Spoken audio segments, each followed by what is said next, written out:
Nelson Mandela is a better person than me because, first of all, jail, jail ain't for your boy. Listen, it ain't for your boy. And the fact that he was in that little cell for 27 years and came out with that same love and fire, anybody can catch this heat. Once I'm out.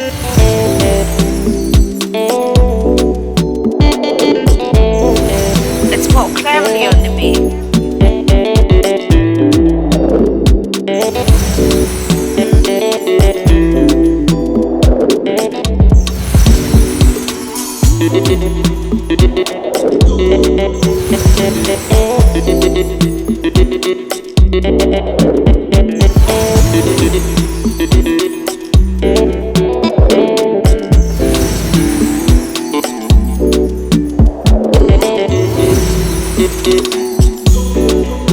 Hi, and welcome to another episode of the African Millennium. Yeah. What up? I know we've got another great topic in store, and today Chavez will be just letting us know what today's topic is. All right.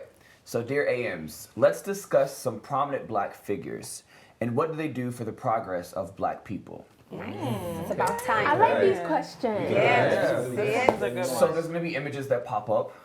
So as they pop up, let's just discuss and, give some more information about some influences. True, buddy. Hey, Shirley. Oh, okay. Y'all already know Shirley. Yes, Shirley. I would love to just leave it at Shirley, but I gotta respect and say the full name. Her name is Shirley Chisholm. Yes. I wanted to start off by saying she was the first black woman in Congress. The first. That's like a real big deal, especially for like. It's hard enough for women, but as a black woman, it's like I want to say 10 times harder. She also ran for president. Yeah. But unfortunately, being that she was black and a woman, she actually when they interviewed her on her lost. She said she actually received the challenges from being a woman, not even just like being black. And she was like underfunded, so her budget was low. It was like $300,000. Yeah, that's For presidential yeah, campaign. that was wow. that's very low for those who don't know. She was born and raised in Brooklyn, New York. Stand up. So she's New York. You feel me? So yeah, she was really trying to come against a lot of the inequality that was going on in America, especially for black people, black women. And unfortunately, she didn't get the that baton, but she still remembered, is still loved because of the fact that she went out and did it. Like, her not winning shouldn't discourage anybody. Keep going, keep pushing. Does anyone else know about her or who she Yeah. is? So I actually know Shirley Chisholm, and I love her. And President Obama.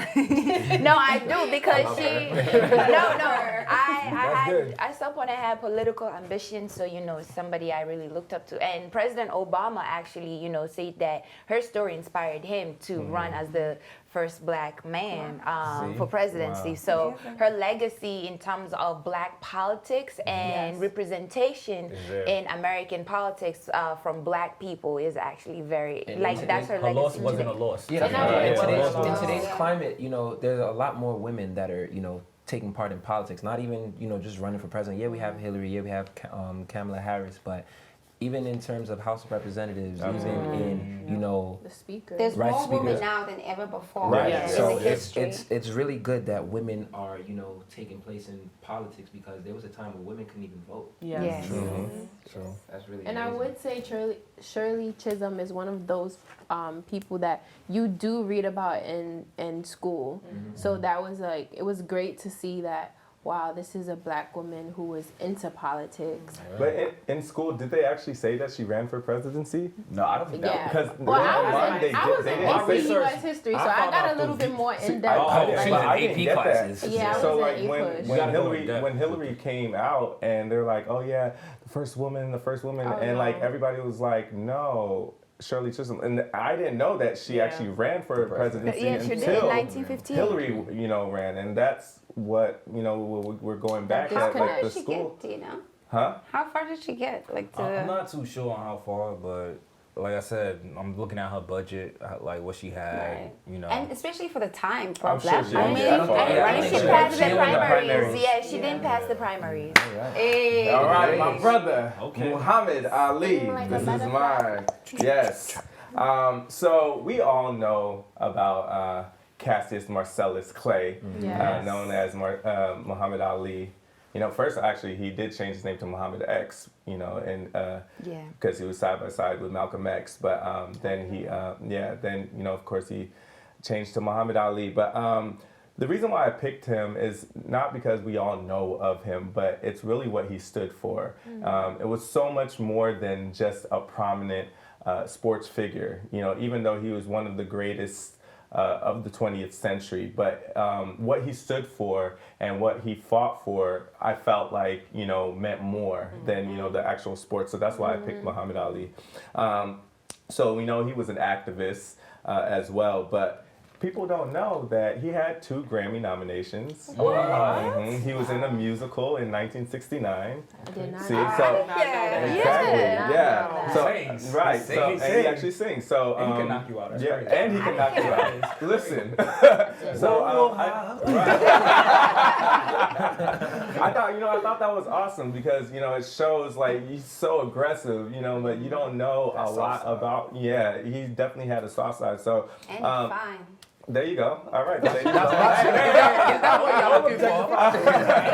You know what I mean? So one thing that I really, really respected about him was that he was supposed to get drafted during the Vietnam War, and he said, I'm not going. He basically said that I'm not going 10,000 of miles from home to help murder and burn another poor nation simply to continue domination of white slave owners. And That was a powerful statement. that was so powerful, Yeah, you know, powerful and like statement. to say that then, so he went to jail, you know, he got arrested, he was, he couldn't fight, he couldn't In the prime of box his- for, in the prime of in his career, prime too, yeah. for 3 years, he could not fight. So the fact that he took something bad and flipped it and just like stood for what he believed in, and I do want to quote him, he said, you know, if I thought, and this is the main thing, because a lot of people were like, well, he just didn't want to go because he was a celebrity, he's a fighter, he wanted money, and he said, if I thought that war was going to bring freedom and equality to 22 million of my people, they wouldn't have to draft me, I would join.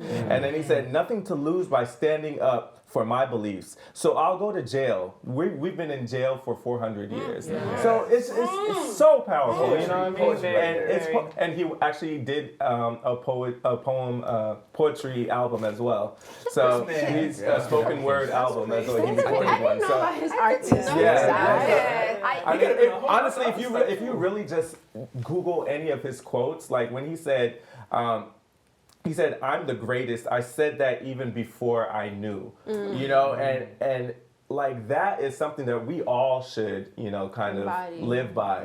You know, even if we know that or we don't know that we can do something, like we have to have that confidence and we have to know that, hey, I'm powerful enough, I'm smart enough, I am black, I have that, you know, and I can do it. But like just know that you can do it. Even if you have the doubt in your mind, just know I got this. You know, and that's what he did. So It's you know. it's so amazing too. Well, let me not say amazing, but it's interesting to me because during his time when he was out, now you know that he's gone and everything. People are like, oh, he was the greatest. He was this, but people really like criticized him. Oh yeah. People, he wasn't like, they called him the Louisville Lip at a point. Like he just talks too much because he would predict what round he would knock the person out in, but he would rhyme it though. Like he'd be like, "Oh, if he run, I'm gonna knock him out in one." And some of these things are like the foundation of hip hop because people weren't really like doing it like that. But it's also a testament to how people like they don't really show you the love that you deserve until you're gone. Sorry, just to add on Muhammad Ali, I actually learned this not too long ago that he is the reason why we all know Muhammad Ali suffered from Parkinson's Parkinson's. disease. 1984 is when he Yes, got and diagnosed. he brought a lot of awareness for trainers and doctors to focus on athletes more and boxers and football players, the traumas and the blows that they take to their head,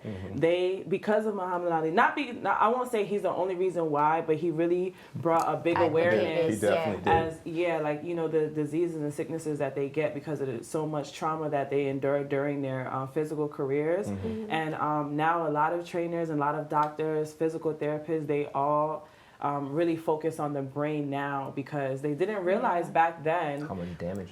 How much damage that they're getting to their brains, and it causes like early Alzheimer's and dementia and all of that. So he's also the founder of Flexing. And I know it's softening. It's softening the topic a little bit, but flexing, like Muhammad Ali, before every fight, he will go to bars and restaurants. He'll be like, "I'm Muhammad Ali, I'm the greatest." Like, he will flex. By the time people go into the ring, like, he had branded. Like, don't you think about how smart that strategy is in marketing? So he would go. He would go. Competitors would be scared. Yeah. So by the time he gets in the ring, everybody talking about him. Like a butterfly. Okay. So this my man, I love him. He's Léopold Sédar Senghor. I hope I'm not butchering his name. Senegalese people, please forgive me. They're gonna come for you. You better pronounce it right.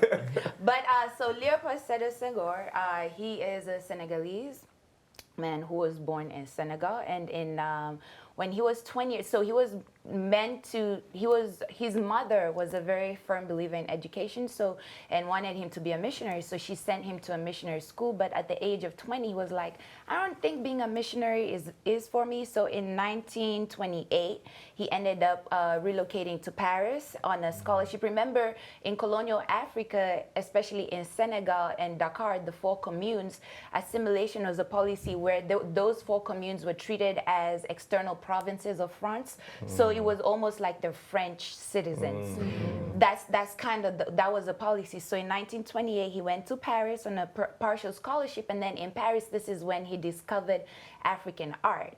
Like, you know, of course, they took all our artifacts and they had them in the museum. So this is when he saw them, but then he wasn't happy with the representation of how the African art was. So then he made it his mission to go back and do more research, and this is when it came to him that African culture has the potential to contribute to modern society, and has contributed to a lot of modern society cultural things. And so from there, then he's in 1935, he through his work, he became the first African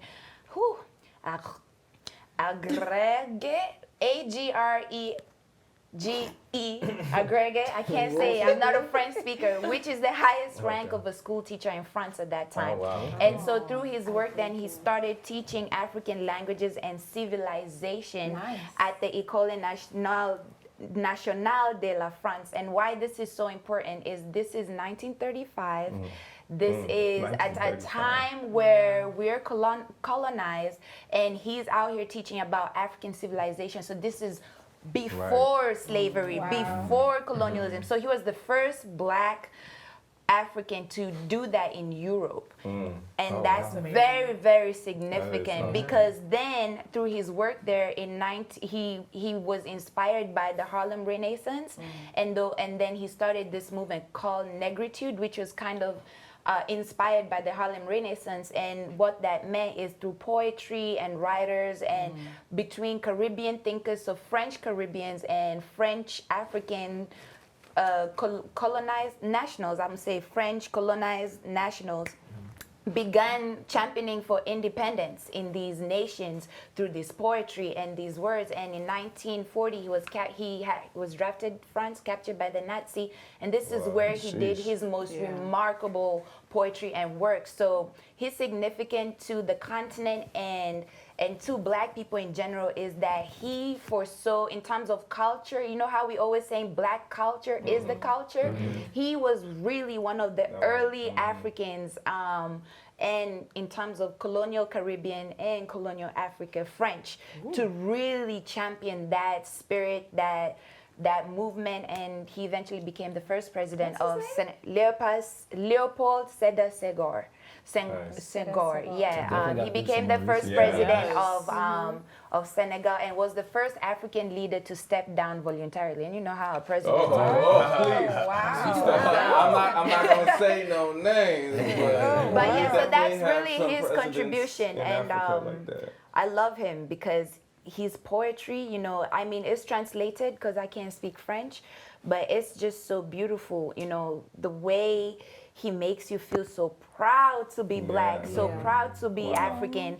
And the roots, if you look at Senegal right now as a culture, as a black culture, and the first museum of African civilization on the continent is in Senegal. So he really set some strong foundations for like us really knowing who we are and like stretching that pride. So and the preservation of culture is like a big thing that like we don't always, because I feel like we're in it, we don't seek to preserve it. And other people preserve it for us and tell our stories. Oh my God, this is my guy. Robert Abbott, he founded the Chicago Defender, and like his thing, he was also like one of the first self-made millionaires, African American millionaires from the Chicago Defender. And it was considered like the America's black newspaper, and it was just like a voice. So because of this man and because of the Chicago Defender, we have things like Essence and even down Jets to like the Shade Room and stuff, because like this was the first publication for us. And like he started, like he invested, his initial investment was 25 cents. Wow. 25 cents. Like modern day, it would be like, today it would be like $7-8 today. Wow. Because everything cost of living wasn't that much back like, then. and he started printing in a one room. He started printing in one room until he made enough money to buy like an 8-room house. And then it became like that. That's crazy. In terms of distribution, he used these people that would like sell and distribute the newspaper on the train. So they would go, and then they would be like moving around and selling these things, and he told stories. Like he was one of those people that wanted blacks to move to the segregated parts. Like he just basically wanted to promote like entrepreneurship and like stories of hope and everything. So he told a lot of our stories, and it's like because today we have so many publications that represent us. This was like that time. That's amazing. And that translated to TV too. A lot of the black TV stations that we watch, you know, TV One and Centric, all of that stemmed from him. The black story. Because we didn't have any representation on television until like the late 80s.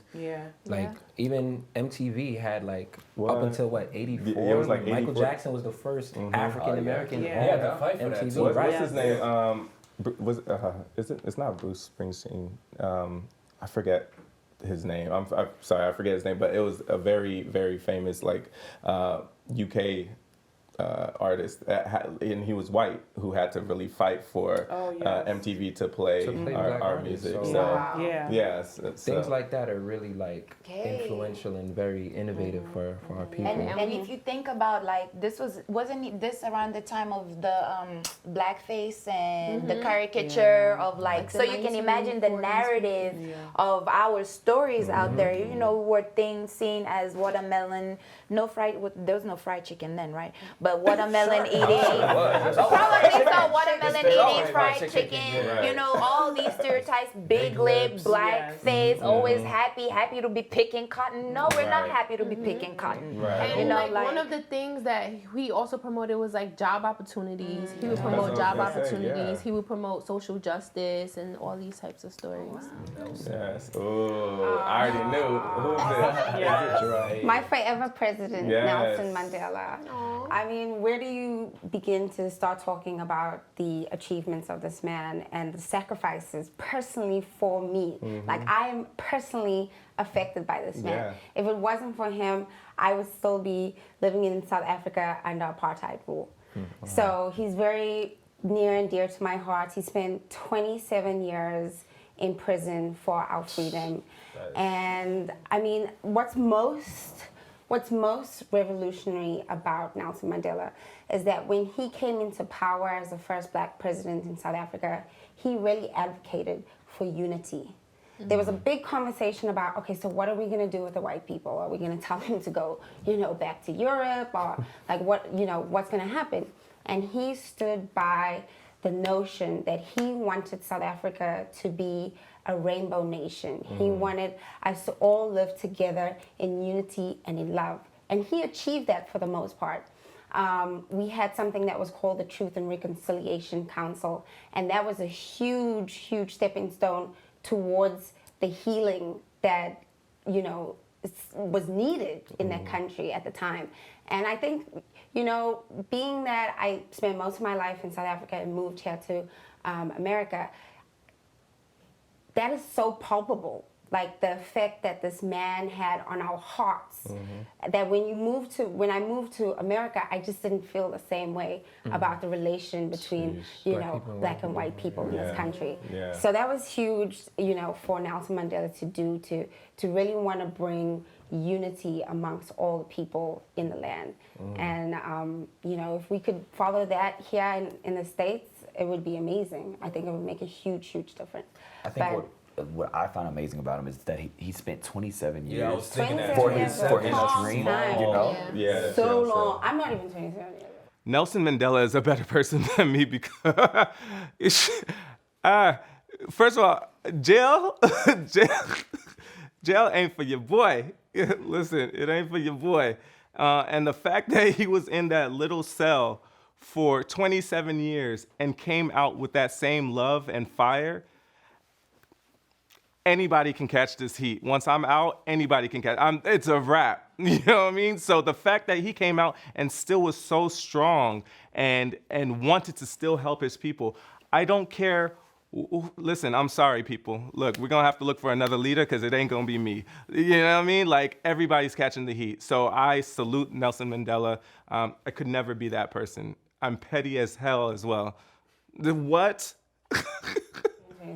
Right. Yeah, I was just that's- like, that's but for your dream, like to make this unity come together, it's kind of like, and you never know if it's going to actually happen. So as you're waiting these 27 years, like just the thought of, And he this is what I want, while he was in there, he went in without an education, but walked out a lawyer. Oh, wow. So he was a lawyer before, though. Well, he educated himself while he was in Prison? jail. No. He did. Nelson was a lawyer in 1960. Nelson was a lawyer. That's how But he he was met Winnie. also educating himself. Like, he wasn't using the time, like, just doing nothing in prison. He was a lawyer for poor people. But he was also educating himself in prison. Okay. Yeah. I want to say shout out to Winnie Mandela, too. A lot of people never talk about her. Yeah. Point of correction. So Nelson Mandela went to law school before he went to jail and dropped out. He was expelled first in 1940, I think 4, and then he went back later and was, due to his financial situations, was not able to graduate and so dropped out again in 1952. And then after that, he became a public defender, so he was helping poor people with their legal cases. So just based off that information, without the specific details, I was under the assumption that he was formally trained as a lawyer before he went to jail, but he eventually graduated with his LLB while in prison. So Jarrell was also very right. Yeah. When he was in prison, she was holding it down. She was holding the movement. So, even though she made a couple of mistakes along the line. I mean, she was, the way she was treated. What kind of She mistakes? was pushed into insanity because there were times where the police would raid her house and take her into solitary confinement and leave her there for ages. She was pregnant too at some time. And it drove her crazy, and she ended up doing some weird things and saying some weird things, but. Towards the end. Towards the end of her life. But she was, towards the end towards the end of apartheid, that's when it just really and she became a little bit more militant, her stance versus Nelson. Nelson was like, let's become a rainbow nation. She was Hers like, was- no. Let us, let us. But you can't blame her. You can't blame her. She was going through it outside. When he was arrested, like they even banned her to one province, right? And it was like barren. She couldn't even like take care of her kids. When her kids, they would just take her in, and she doesn't know what's happening with her family. Like they would just raid her house, bullets. They did a lot to her. They did a lot to her. And that's how they will get to you mentally. And I feel like for him to be in jail, in prison, and be able to say, you know what, I'm here, I'm gonna take advantage of it. Listen, he's and a bigger man than I am. Because A lot of people, most Yeah. people that just cracked. That's what's amazing about him, Yeah. is that he was forgiving in his heart. Yeah, he was forgiving. That's awesome. And I'm so grateful for Nelson Mandela, because like he's one of those people that like you have to know who Nelson Mandela is. Yeah. And I feel like we know a lot about the apartheid, and it's similar to us. Like we went through the same thing, and for it to be like in Africa and us and like South Africa to be able to handle it in this way, and then we handled it totally different, but the similarities and the outcome of today's society it's not the same, but it's a good country to look at and see how we could actually have have the best constitution in the world. And so that's a lot to be said. Wow. The Constitution is great. Yeah. The South best Africa's constitution is in the world, and great. it's part Because of of it. Wow. they very. Oh, that's my guy right there. Your guy. Dr. Sabi. Man. Couldn't even come Very- off the top. Right. That's not my fault. That's Anyway, so Dr. Sabi was basically he was a herbalist. Yeah. Basically, one of those people that felt like you don't need to go to the doctor to tell you what's wrong with you. You don't need to go to the doctor for a cure, because as we know in this country, the government profits off people being sick. That's why there's no cure for these incurable diseases. But he found a way to combat these diseases by simple diets. And it's crazy because Is he Nigerian or African? no, he's actually from Honduras. Oh. Yeah, he's from Honduras, but he's one of those people that understand that you're basically African. Right. The ancestors. Yeah. Right. He was one of those people who embraced his Afro Latino roots. Is that why he's So wearing it? that's a nice, nice agbada piece, bottom piece. But so it's very interesting how he was taken to court. He was sued by the Supreme Court. Of course. Because they said he was practicing without a license, and he made false advertisements in the newspaper saying that he had the cure for cancer, he had the cure for measles, all these other HIV. And they said the only way you can get out of this is if you bring at least one witness that you've cured.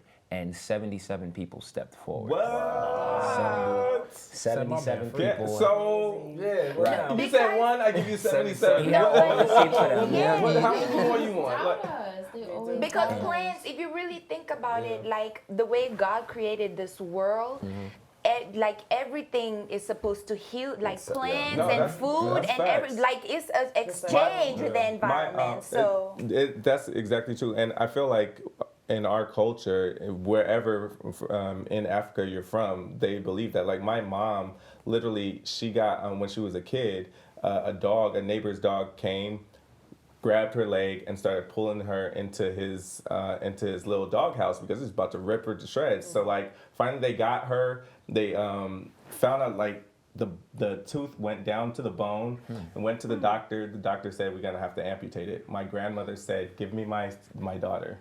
Like literally said, "Give me my daughter." Took my mom out of the emergency and took her home and literally healed her with just herbs. Just stuff that was in That's and why literally in Africa they don't go to the doctor. No. Everything is run abodiki. that's rub true. it. You take And what you eat is what you eat. And if you really think about how the pharmaceutical industry works, What? is that like the fast foods, like you It's being killing us. sick Please. is money. Like so they make you sick on purpose. His And life then the was in medicine danger, is too. not supposed to cure you.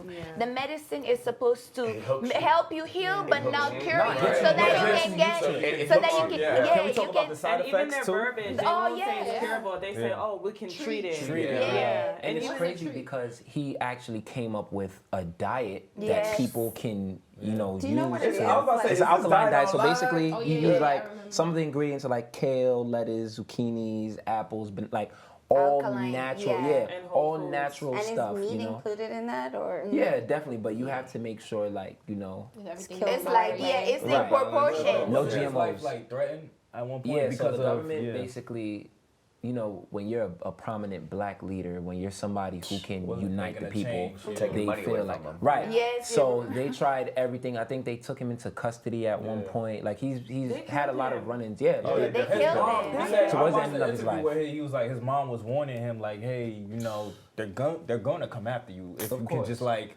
stop, you know, all of. And he was like, they're going, you know, And kill even me. with They gonna celebrities, just he was Dr. very Sebi, though. influential. He was very influential amongst celebrities as well. So Yeah. as he's giving the celebrities this knowledge, celebrities are also, you know, passing this knowledge around. So people are seeing, okay, I know that, you know, the drug companies are getting, you know, intimidated by these tactics, and they're like, listen, we're not going to be able to make money. And I know I might sound like conspiracy theories, but the government and these pharmaceutical companies It's are what? in business. like, Yes, Yeah. who Yeah. funds their They're political definitely- campaigns? They're Yeah, definitely absolutely. in, you know, some type of cahoots, and they are the reason why our people are dependent on these drugs, these shots. Yes. That's why a lot of people they don't go take flu shots anymore Yeah. because Oh, it I gives you. definitely don't. Yeah, I I haven't taken a flu it. shot. Yeah, Nope. it gives you the flu and it makes your Right. body. It makes It's your. But the crazy thing is, every single so I got the flu shot probably like 4 times because my doctor insisted, and then I finally was like no. So I haven't got it for about 10 years now, right? But every time I go to my doctor and they say, till this day, are you gonna get the flu shot? I'm like, no. Every time I get the flu. They're like, no. It doesn't give you the flu. It just gives you the virus, so your immune system knows how to It's fight rubbish. it. It's still The right. crazy thing They still try is right. that Right. they're handing out flu Right. shots at like pharmacies Now. for Yeah. free. Like, I I can't can't even even for take free. it. Like, Because I it had has to- eggs. Over, I'm half, allergic over to half it. of the nurses that ask me if I'm gonna get the flu shot, I say, do you get it? And they'll be like, They don't- no. But you know what though? The thing about the reason why the flu shot is so like nobody wants to get it is because the flu shot is different every single year. Yes. And it's sad because they use other countries as like guinea pigs to make our flu shot to bring it here to America. Like the flu starts in a whole nother country. They test it there. That's where they get the new strain of the flu. And then they make the vaccine for it and bring it here. That sounds The flu shot is different every single year. Every year there's a new strain of the flu virus, influenza to be exact, and it's tested. The flu, the actual virus migrates throughout, you know, the different countries. So it starts in other countries, and you know, doctors and scientists, they go to other countries and they find those different strains, and then that's how they create the flu vaccine to be given here in the United States and other countries as well. But the flu shot is different every year. Like I wouldn't want a different virus in my body every single year. We don't know what these people are putting in us.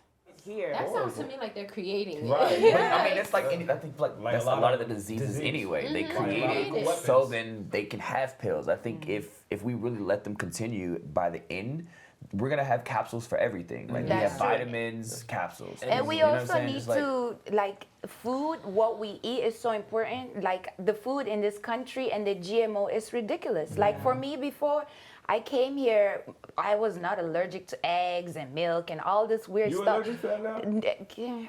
Yes, kind of. But what happened, like, one time I got really sick out of nowhere and they didn't even know what I had. And it just happened that there's a gene in my body that mutated, that's now producing, that's now eating the, I was like, that's now eating, it's eating the good bacteria. So my immune system cannot tell the difference between the good and bad bacteria in my intestine. So it's eating that bacteria. And so it's a lot of foods I can't eat. And it just developed out of like the food, the GMO and stuff. Yeah, so. Shout out to you. Okay. You got your hair wrapped like her. This is why you got your hair Chiquita banana. All right, guys. So as we all should know, this is Maya Angelou. Maya Angelou is a poet. She's a singer. She's a civil rights activist. Unfortunately, she passed in 2014, but she lived to be 86, and she lived a really long, amazing life. She really impacted a lot of people. And Maya Angelou, she wrote about 13 books, and the reason why I say about is because she has a lot of unpublished writings that really never made it into a book form. But the reason why I chose Maya Angelou is because, as we've spoke about this plenty of times, how as a Black woman we used to never even have a voice, and she had so much to say, and she just it's you feel to me it's I feel like she's like my grandmother or an auntie. You feel this attachment to her, and you just every time I read her words, it's so relatable. How is something that she wrote so long ago feel like it's still happening right now? I feel this is what I experienced yesterday. And I know everybody knows this quote, but for those who don't know, Maya Angelou has a really famous quote. And the quote is, "I learned that people will forget what you said, people will forget what you did, but people will never forget how you made them feel." And I feel like that's very, very true, because I've gone through a lot of dark things in my past, and I can't remember these faces vividly, and I can't remember what was said, but I just know I can feel it. Y'all gonna come for me, but I just feel like a spirit. When something comes around, I just feel this vibe, this weird spirit, and I'll know there's a reason. I don't remember what you said, but I know that there's a reason why I may not speak to you, And right now, I'm trying to grow a business, and I've been working very, very hard. And she has another quote that really sits with me, and it's, "Success is liking yourself, liking what you do, and liking how you do it." And I don't believe that success is the dollar amount that you have in your bank account. You can have all the money in the world and you can still be a miserable person. So I really appreciate Maya Angelou for that. I think for what she went through as a youngin, that dark past, and to have blossomed into an icon, a legend that will forever live in our hearts. I think that's an inspiration as well. Don't let your past or whatever happened to you define what happened you. in a bar? Well, she was a prostitute at a young age. She was raped. It's definitely something that a child today would probably kill herself from. It's very, very dark. And of course, in the time when she, was young, all of the other obstacles that she had to endure as a Black woman, I feel like for her to, like I said, turn everything around and inspire so many of us, literally every single one of us, men and women, doesn't matter what color, race, sex you are. I really hold her up high for that. So I feel like it's very imperative that we talk about these prominent leaders, because we just see the face front. We see what we learn in school if we learn about them, and we see the information that's just given when you Google, you see the first link, and that's the Wikipedia form. But they stand for so much more, and I feel like that will inspire us not only to go and chase after our dreams, but to actually sit and stand together as a culture and as a people, as a community, because what these prominent Black leaders had, especially back in the day, I kept on saying they sacrificed their life, their one and only life, for us, generations and generations. What Muhammad Ali did, what Maya Angelou did, what Eartha Kitt did is affecting me. And they're gone, but it's still affecting me and my kids and their kids. And the fact that they did that with no care in the world, didn't second guess it, I feel like we need that inspiration and that motivation today. And once we get that, we will flourish.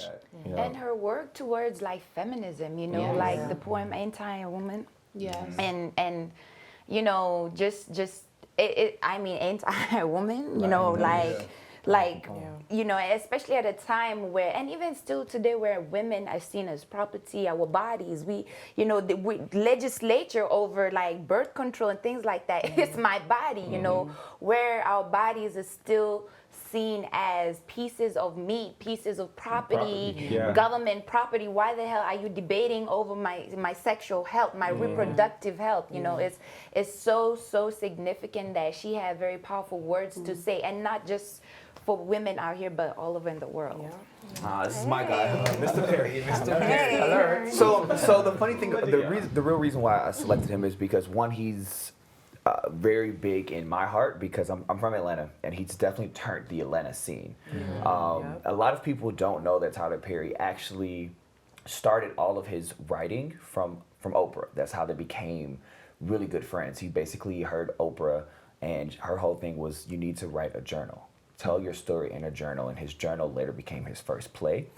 Literally in a year, he made over $100 million in 1 year. One year. I received Yo, is he really that rich? Yo, He's really that rich? Oh, he has a Rich. He bought an island He just to buy like one, rich. Yeah. not to mention he's a Virgo, so I gotta shout out my Virgos. You know what I'm saying? Oh my All right. So the other thing that a lot of people don't know is that he had an abusive father growing up, and that was some of the storylines that I think you get from the Medea thing. It's kind of like he kind of turned that and made it into a funny character about his life and how he was treated growing up.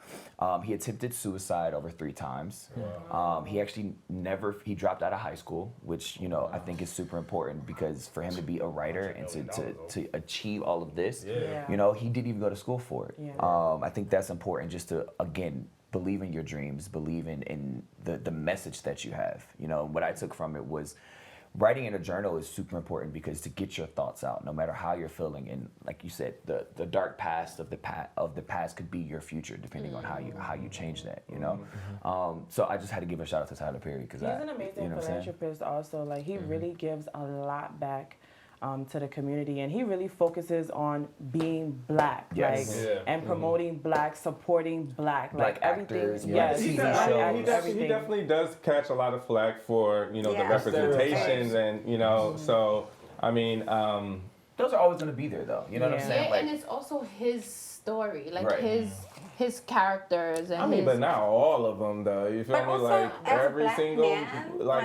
he really bashes black men, and I do understand. Like, oh yeah, just like Walt Disney, you know, his mom died in a fire in a house that he bought, so that's why usually the Disney princesses don't have 2 parents. One of them usually is dead. I don't know if you heard that. Yeah, so like I get that, like where you kind of use it, but it's like it's still not bashing that parent, you know, or it's not bashing a person. I feel like he kind of does, you know, bash but also, black like, men. with the whole Medea thing, you know, it's been a problem in Hollywood where, you know, where they are always putting black men in dresses, and he sort of is like doing it willingly, which is I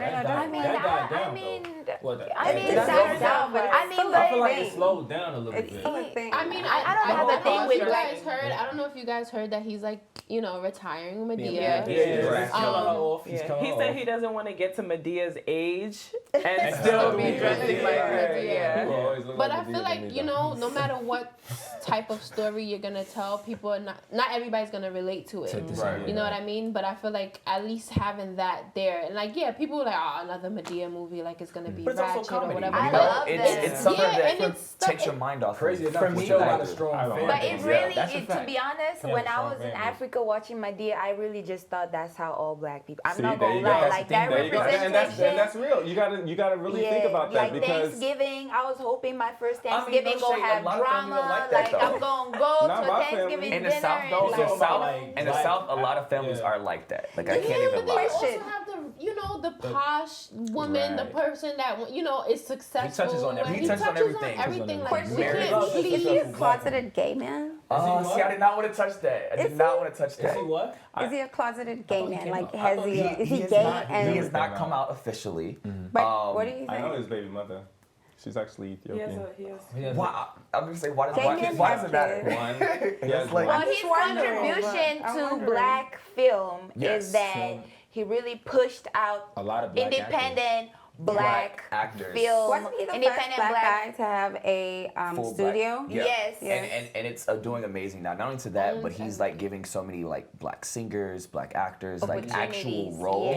yeah. He Wait, was I in his. missed it. I So think is before he his gay? first movie, he was. It's not important. He was living. We Yo, don't hold on. care. He was living in his car Yeah. before he like really like. No props, he did That's the thing. something. Like, He did it's do just something. so. It's just so amazing He how. did. He doesn't only Yeah. know comedy too, by the way. Yeah. All right, Jackie Robinson. Oh, my guy. Two. It is know, 42, you know. right? Okay, good. You're right. Thank you. All right, that's my man, Jackie Robinson. The reason why I picked him is because like his contribution was quiet. It was silent. It was quiet, but he made a big contribution. He was the first black man to be in an official baseball team. Broke the color barrier. Yeah, but he was chosen. He was chosen because at the time baseball was declining. It wasn't getting that, that attention that they wanted. So I believe an owner of a team had an idea at the time, a crazy idea. He was like, "How about we pick a black man? Because black people can run, they can jump." Like no lie. Like they were looking at the physical capability And it of goes black back to men, slavery, too. and they were like, "Yo, we'll put him on a team." And then everyone's like, "That's crazy. Why would you put a black man on a team? Like what that's gonna do?" He was like, That's the point. "But at that time, outrage market." Right. It might bring people to the stadium. To To this bring you to Yeah. the stadium and hate this guy. The reason why I say he made a silent impact because he endured all of that. He was being called nigger on the field by teammates, by his counter, his opposing teammates, by the fans. Now people cry about comments in the shade room or whatever like that. He was literally facing it, and he kept going, and he started becoming one of the best of the best. It was to the point where it was just like they were trying to do conspiracy and take down his team. Like they were coming for the coaches, they were coming for the owner, but he still pushed through. In fact, the owner was even talking to me. He even warned him, like, "Listen, we're gonna have you on this team, but you're going to endure a lot. Can you hold your temper? If somebody called you a nigga to the face, what would you do?" And he endured all of that. Jeez. And he promoted. He encouraged a lot of black people to also join baseball and also play, and it became a worldwide thing. I mean, a nationwide thing where black people were actually playing in baseball. So that's why I said it was like a silent impact. I And a lot of people really don't know that. respect him a lot, because of what you said, his ability to focus on his goal. And I hate when people like on social media say, oh, we're not our ancestors. Like, yeah, we're not, because we're not as tough as them. We're not as focused. We're not as mentally tough as they were, because we are so quick to come at somebody if we think they're talking about us. So imagine if somebody is actually calling you something derogatory to your face while you're doing what you do best, like, And still staying strong right. and not Because retaliating. they knew if he was to get into a fight with anybody, He's a wrap. that's it. He's That's out. a wrap. But he knew the end goal. I mean, of course, he had his Self-control. breakdown moments, and Right. I want to just put this out there. Watch the movie Number 42. Go watch that. Amazing. It's just a lovely movie. Yeah, he endured that. He could have easily knocked one of these people out real quick, but Talk Speaking about athletes. knockout, okay? Talk about it. These two lovely ladies, Venus and Serena Williams, are two ladies that I feel as though like taking over the tennis industry and really just one for them being black, two being sisters. You know what I'm saying? I think it's super important to see that supporting each other. You know what I'm saying?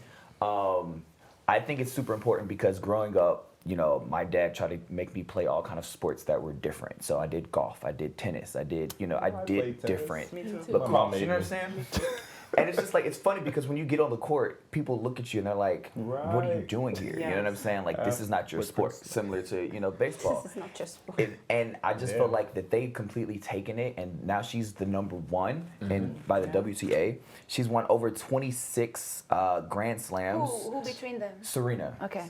Well, Serena, honestly, I have to give them credit together. Serena has definitely taken it a step further. she's the greatest. I definitely don't want to because they are sisters. Yeah. I'm gonna definitely support both of them.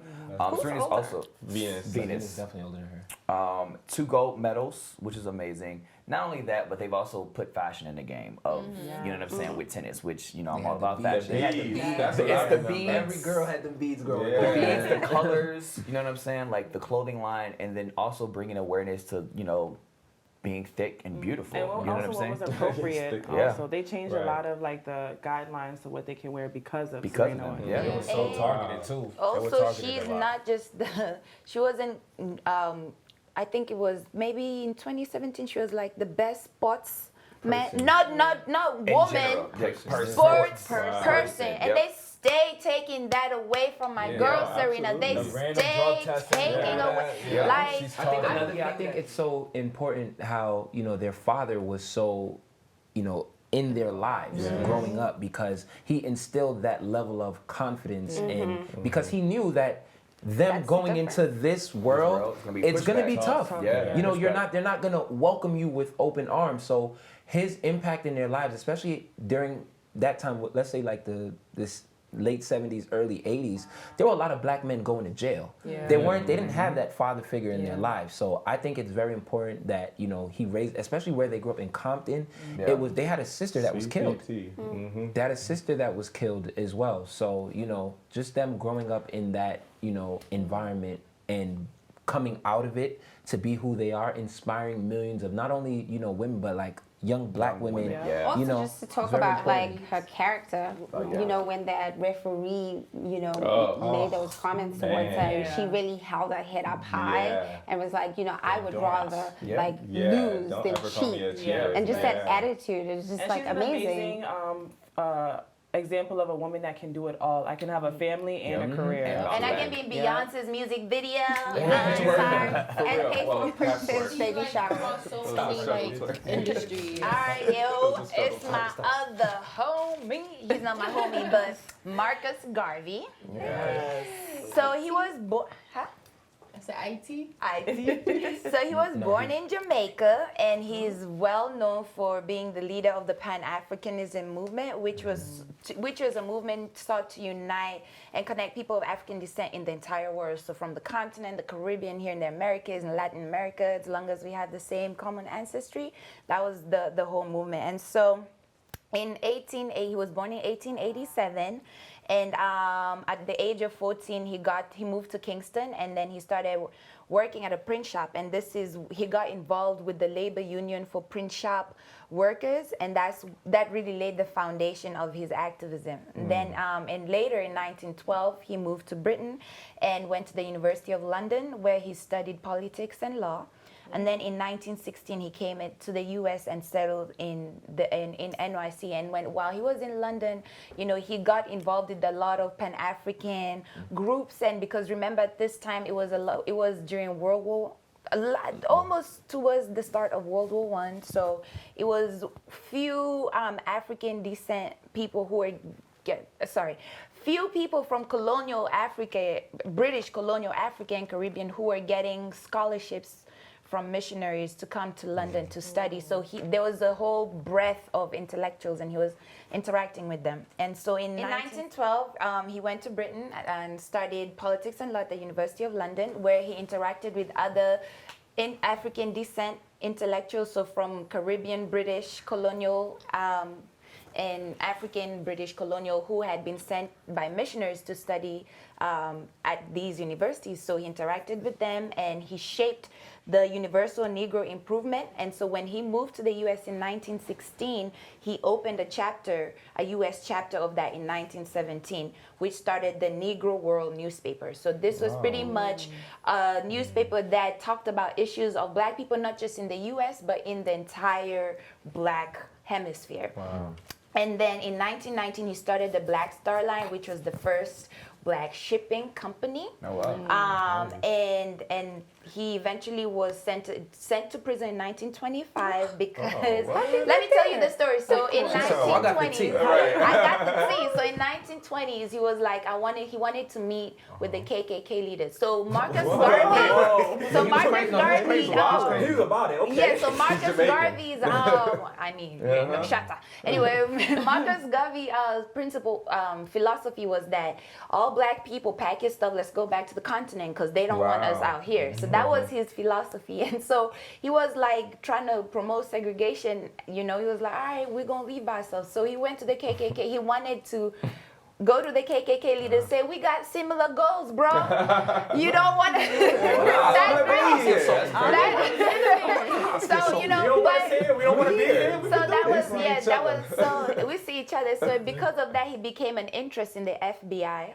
Of course. Book. And so in 1925, in 1923, he started trial because the case they built against him was that, when you were starting your Black Star Line shipping company, guess what? You started advertising before you had a ship. So we're going to send you to jail. Wow. So they sent him to jail in 1925 and he got out in 1928. But, you know, as much as, you know, I see why he would, you know, advocate for let's pack our bags and go back at that time.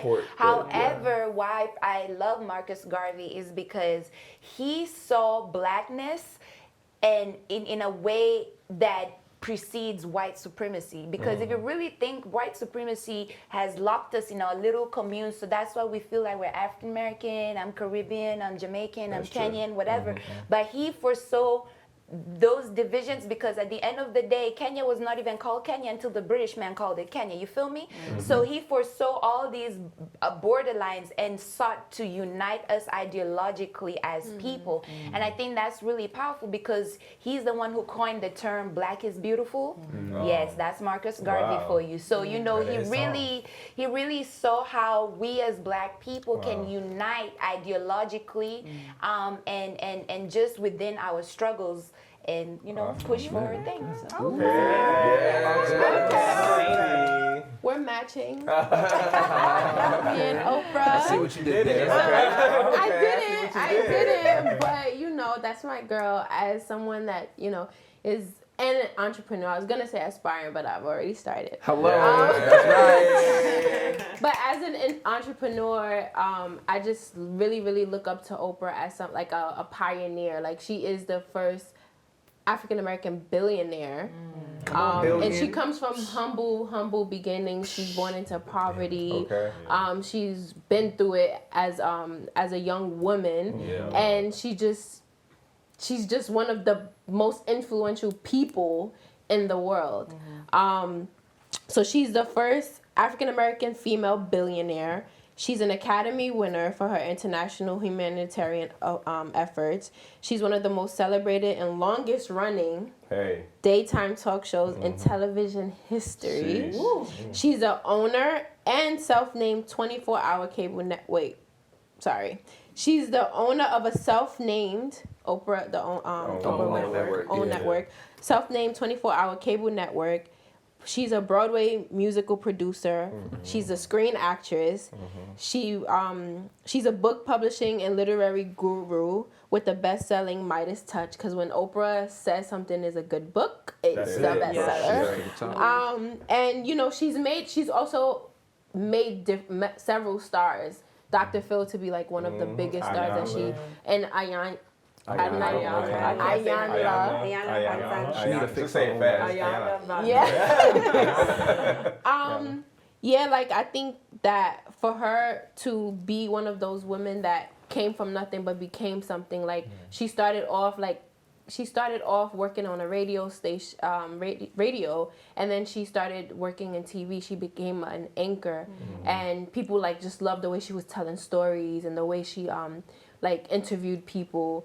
And she went from, like, she made the talk show, the day show she was on, went from the 3rd to the number 1. So because of that, she started her own production company and things like that. And I also feel like... She made a tea. She has like a T-line. Oh, I didn't even know she had a T-line. Yeah, But while she was T-line. on TV, she was criticized a lot because they used to tell her your eyes are too wide, your nose are too big, like And she was over in there. You're overweight. She gained weight because of all the stress that she was going through, and like And she has a thyroid gland issue too. Yeah. But so all she stayed herself, and that's also dope. Yeah. right. She I love stayed it 'cause of her herself. stories. She was. Been through a lot. Been Who through a doesn't lot. know As a Oprah? teenager, Like too. she changed No, that's daytime real. TV in the 80s. You get a call. You get a call. Like, Okay. to be honest, like she changed One of the things that she did was kind of change the way interviews were done. Yeah. Like she's the first person that really made it an intimate conversation, and like it was like a couch, and you feel comfortable. And she's asking you questions instead of like a. So what do you think? Like so that's one of the things that she pioneered in television. and Weight Watchers, like Yeah. she has a lot of Atkins she diet. just And she also didn't just focus on Black people as far as like her show. Like she made sure she covered everybody. It didn't matter what color you were, she supported you. And it wasn't trashy like Jerry Springer. Yeah. Topics that she was covering were also like super hard It was hitting. classy. Yeah. and also the school she has in South Africa, you know, Yes. like the Oprah school Winfrey Oprah Winfrey Academy in South Africa, and you know, there's a couple of girls who I went with to school in Oberlin who came from the academy, and she came to her graduation. I'm telling you, Oprah was at the graduation. We're like, Mama, Oprah! You know, so she really supports these girls as her own, and she takes care of them, and because a lot of organizations just build schools in Africa and let you be now. She really mentors you just because you've gotten the educational part. After the educational part, how do you transition into life? How do you get access to opportunities? She sent it to university as well. Ooh. Oh, Me my gusta. favorite, Eartha Kitt. Yeah. Eartha Kitt. I love Eartha Kitt. She's one of the most so she's a singer, songwriter, actress, author, dancer. She has all of these like acclaimed. She sang Santa Baby. Yeah. Santa Baby. She was the first Catwoman as well. Yeah. Like she's And a amazing. black But Catwoman. in addition to all of that, so she has all of this fame and success and glory, and you know she's doing really, really well. But what she decides to do is to give back. So she has this foundation where she's, you know, reaching out to young men and trying to help with juvenile delinquency. Wow. So she gets invited to the White House to talk on this issue. And she made the first lady at the time, Lady Bird Johnson, she made her cry because she was stating straight facts. She was like, well, at the time it was the Vietnam War, and she was like, you know, you got to end this war because, you know, young men are, you know, being delinquents because they don't want to end up going to war and being shot for these, you know, atrocities that make no sense anymore. Right. In this war, it doesn't make sense. She got into so much trouble for saying that, for speaking out for young, you know, mostly young Black men in America, that she was exiled to Europe for over 10 years. Yeah. Wow. She wasn't allowed to perform. She wasn't allowed to make money in America. She wasn't allowed to just even be here. So, I mean, I just think it's amazing that she decided that she would do that and she would be so outspoken. And then, you know, she even, you know, when they asked her about this interview or what she said at the White House luncheon, she was like, it's not my problem that she was embarrassed. Like, I'm going to say what it is. Yeah. And she was just real. She was outspoken. She was always herself. And she also, you know, had a really devastating upbringing. And, you know, for her to be the person that she is amazing. You know what? Amazing. Like, the people like her and like you telling that story, it just, you know, it kind of dings in my head. It's like we don't really have that prominent Black figure that makes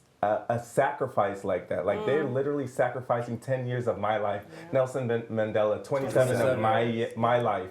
Like I have one life to live, and I'm all those years dedicating and sacrificing all of that for you, for us. And it's amazing that, you know, someone who is an entertainer would do that. An for us. entertainer, right? It's like you don't have to. You got all your money, you got all your jewels. Like sit back, chill, sing a couple songs. But no, she got up, she did something, she had something to say, and she said it. And I also think that this goes into the fact that entertainers back then understood their power and their impact, and they used their platform for to send messages. Yes. All right. So Black Panther Party. This is. You're looking like a Black Panther. I mean, you know, you gotta, you know what I mean? You gotta do what you gotta do, you know what I mean? The movement, not the movement. But before there was Wakanda, you understand, the Black Panther Party was established in October of 1966. So this is basically at like Oakland, you feel me? This is basically at the height of, you know, the civil rights movement. It's like a really like tumultuous era. Like there's just so many killings, police brutalities. Malcolm X was just killed.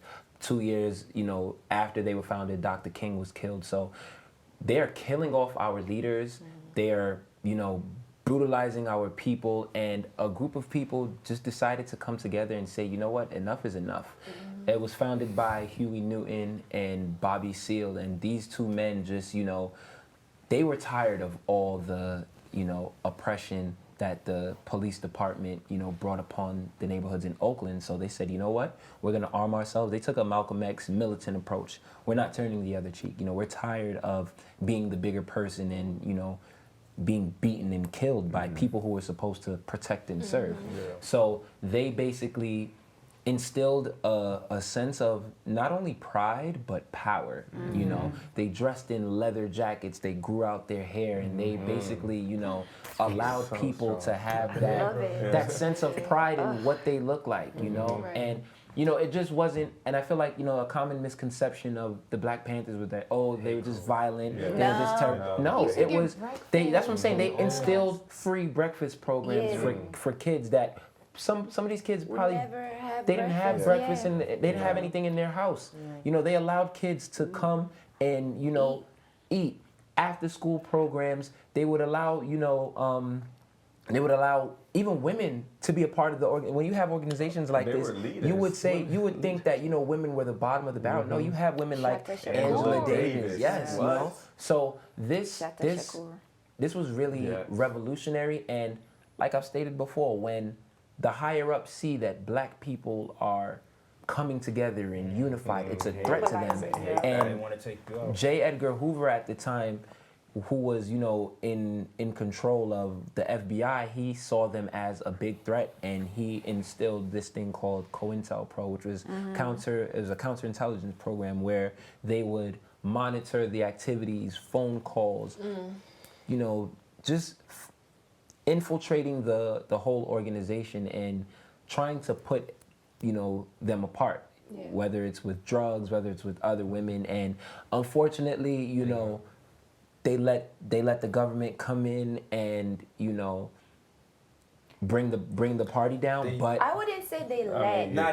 In terms of drug dealer to do it. Like, right, that's what I'm saying. Like they infiltrated. Yeah, that's what I mean. I don't mean like it was a black man. Unfortunately, it was a black man who sold them out because he was a drug dealer, and the government was like, "Listen, we'll give you free passes to sell drugs in your community if you can help us get these people out." And of course, you know, being the coon that he is, he took the chance, he took it, and then. So wait, how did they take him down though? Like. It's different. Like they started sabotaging like internally. So they had people pretend to join the party and like literally start collecting. It was like a whole thing. If you read Assata Shakur's book, you should actually. I love that girl. I may get in trouble for saying I love Assata Shakur, but if you read her book, she was a member of the Black Panther Party, and she talks about how when she joined, it was all going all good. All of a sudden, she was being followed in New York. She would come home, she finds like newspapers and things everywhere. Like, so they really just started dismantling it like internally until eventually like it just crumbled. Like the leadership was interesting because they carried guns, and I think that like they use the Constitution because you have the right Second Amendment, and they flipped it. But it was a problem when they did it. Right, it became a problem.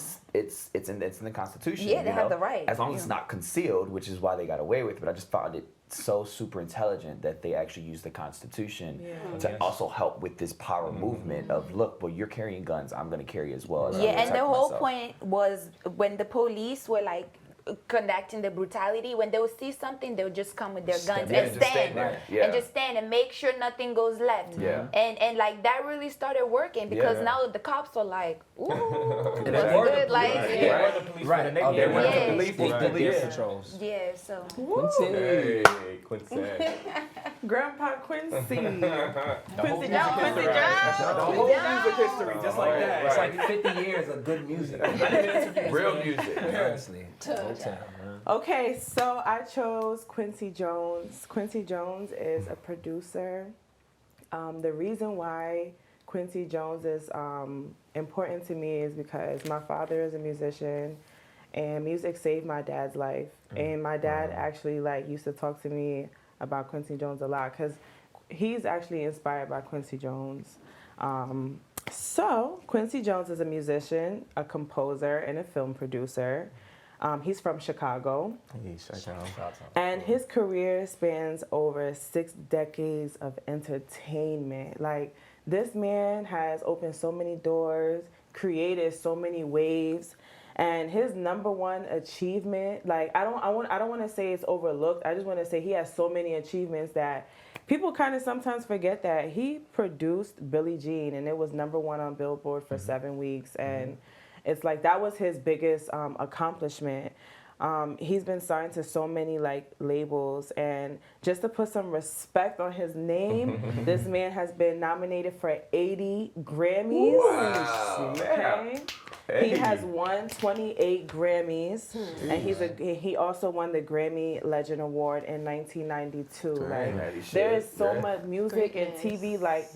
His name is everywhere. Like, he's really responsible for a lot of the and TV. Yeah, he's really responsible for a lot of in the entertainment industry. And this is a black man who's looked down upon. He's been married multiple times, and I actually saw that they were always trying to put this label on him that, oh, he's not like a good husband or a good father. Like, they're always trying to make the black man look bad. He's working. Yeah, and he's doing so much positive things. Was Quincy Jones the one that was dropping all that tea on people, like Michael Jackson? Oh, yeah. He knows all the history. Oh, okay. He knows it all. I think he told a story about He was James Luther Brown Vandross actually and shot all some them. people. He was talking about Richard. I was trying to keep it positive. I mean, but he knew some things where it's like, he was saying how Richard Pryor used to have a transsexual prostitute at the house, but I know his daughter Rain Pryor, and she was like, yeah, we all knew that. But he was trying to say it like he was spilling some tea. Then he was talking about MJ. What he said about MJ? He was, We're gonna respect MJ's We're gonna respect Michael Jackson because I am part of the Jackson family, honorable. But he said stuff. He said stuff that MJ could not. And just to bring everything home, I believe that as black people, we have definitely had some great achievements. We've definitely had some prominent figures that have inspired not only other celebrities, but even us here. Our stories, our grind is inspired by, the greatness and the achievements of some of these people. So I believe that we should continue to follow in their footsteps in our respective lives. We definitely keep grinding, keep being positive, keep showing people that not only is black beautiful, but it's forever. Hey. Thanks for watching, and if you liked this episode, don't forget to subscribe, like, and share. See you next time. Nelson Mandela did attend university before going into prison. That was a correction of mine that I need to make. But my point is that while he was in prison, instead of losing focus, instead of losing hope, instead of, getting down on himself, he continued to better himself, which is a lot to say for the type of person he is. And anyone would have been down and out at that time, but he found a way to continue his education. And he graduated with a bachelor's in law from the University of London correspondence program. So Omasi was right then. Omasi was right that he had obtained an education. Omasi was right then. Yes.